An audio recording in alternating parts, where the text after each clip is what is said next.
आप सबको पता है कि हम शिक्षण योजनाओं पर कार्य कर रहे हैं और हम बहुत सारी शिक्षण योजनाएं अपने चैनल पर अपलोड कर चुके हैं।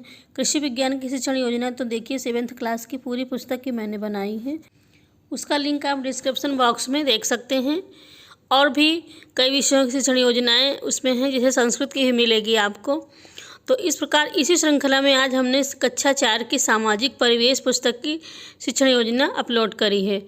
ये हमको व्हाट्सएप ग्रुप पर प्राप्त हुई थी, तो हमने सोचा कि इसको आप सबके लिए भी इसको उपयोगी बनाएं और इसको शेयर करें ताकि हमारे बहुत सारे शिक्षक भाई और बहन इसका उपयोग कर सकें।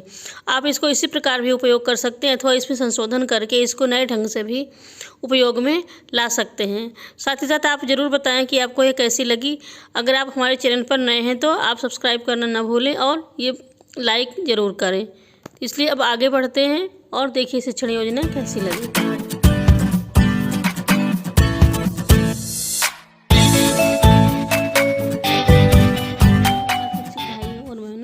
शिक्षण योजना की श्रृंखला में आज 4th क्लास की हमारा परिवेश नामक पाठ की शिक्षण योजना प्रस्तुत है। तो इसमें आप देखिए दिनांक मैंने नहीं डाली है, दिनांक आप अपनी सुविधा के अनुसार डालिए। क्लास 4 विषय हमारा परिवेश, समय 35 से 40 मिनट। और इसके लिए लर्निंग आउटकम जो रखे गए हैं वो देख लीजिए। पहला है विभिन्न जानवरों तथा उनके निवास स्थान के विषय में बता लेते हैं। और आगे है विभिन्न जंतुओं की शारीरिक संरचना के बारे में जानकारी रखते हैं और विशेषता कारण सहित बता लेते हैं। फिर इसके बाद आता है प्रकरण। प्रकरण का नाम है जंतुओं में अनुकूलन।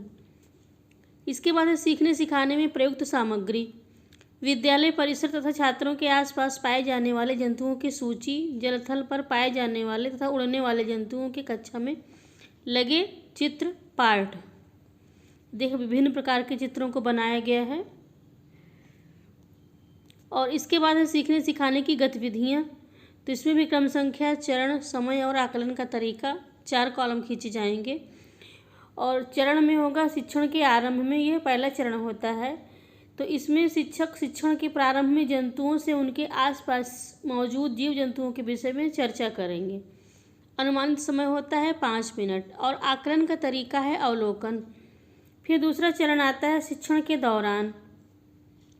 इसमें कक्षा को शिक्षक 3 भागों में बांट देगा और तीनों भागों को जंतुओं की सूची बनाने को कहेगा। इसके लिए अनुमानित समय होगा 20 मिनट और आकलन का तरीका होगा अवलोकन।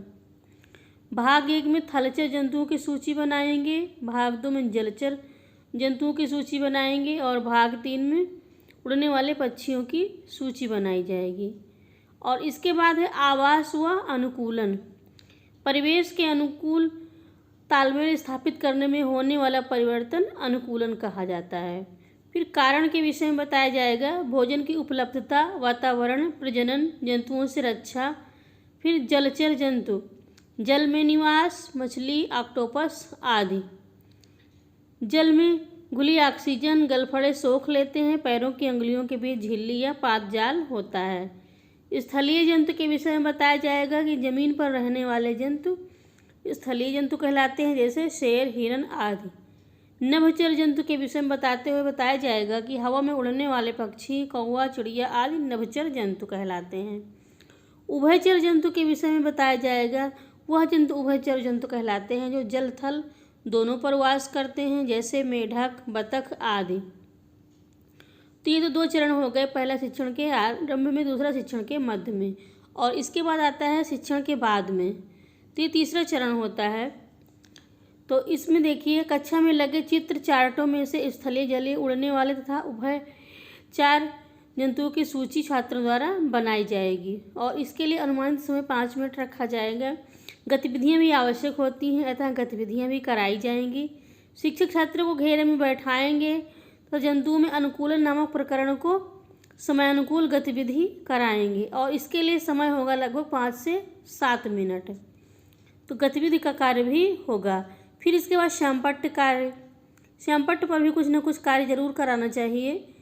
ये इसलिए इसके लिए 5 मिनट का समय निर्धारित किया गया है और इस पर जंतुओं के विषय में लिखा जाएगा। चित्र बनवा सकते हैं बच्चों से, सूची बनवा सकते हैं अथवा अभ्यास कार्य करवाया जा सकता है। जैसे यहाँ पर आवास संपट कार्य में आवास अनुकूलन कराया गया है, भोजन, वातावरण, प्रजनन, शत्रु रक्षा, तो ये कार्य इतना कराया गया है। और इसके अलावा और भी 2 चरण बहुत ज़रूरी होते हैं। स्व आकलन का चरण शिक्षण योजना में रखना बहुत ही आवश्यक है, क्योंकि शिक्षण कार्य के उपरांत कितना लर्निंग आउटकम प्राप्त किया गया, बच्चों ने कितना सीखा और शिक्षक के द्वारा शिक्षण कार्य कितना सफल रहा, ये ज़रूरी होता है कक्षा शिक्षण में। तो इसके लिए आत्ममूल्यांकन जरूर होना चाहिए। तो इसके लिए स्व मूल्यांकन, स्व आकलन का चरण रखना बहुत ही आवश्यक है। और इसके बाद आगामी कार्य योजना, प्रस्तुत शिक्षण में किन कठिनाइयों का सामना करना पड़ा, क्या अच्छा शिक्षण रहा, इसका सब पूरा विवरण आवश्यक है। तो इसके लिए ज़रूरी है कि आगामी कार्य योजना का निर्माण करना अति आवश्यक है। तो आपको यह शिक्षण योजना कैसी लगी? यह शिक्षण योजना हमको व्हाट्सएप ग्रुप पर प्राप्त हुई थी, तो हमने कहा इसको आप सबके लिए अपलोड कर दूँ ताकि आप सब लोग भी इसका लाभ उठाएं। तो इसलिए आप लोग इसको शेयर करें और भी शिक्षक भाइयों और बहनों तक इसको पहुंचाएं। साथ ही चैनल पर नए हो तो सब्सक्राइब करना ना भूलें, बेल आइकन ज़रूर प्रेस करें और कमेंट बॉक्स में लिखकर बताएं आपको शिक्षण योजना कैसी लगी। अब फिर मिलते हैं नए वीडियो के साथ, तब तक के लिए नमस्कार।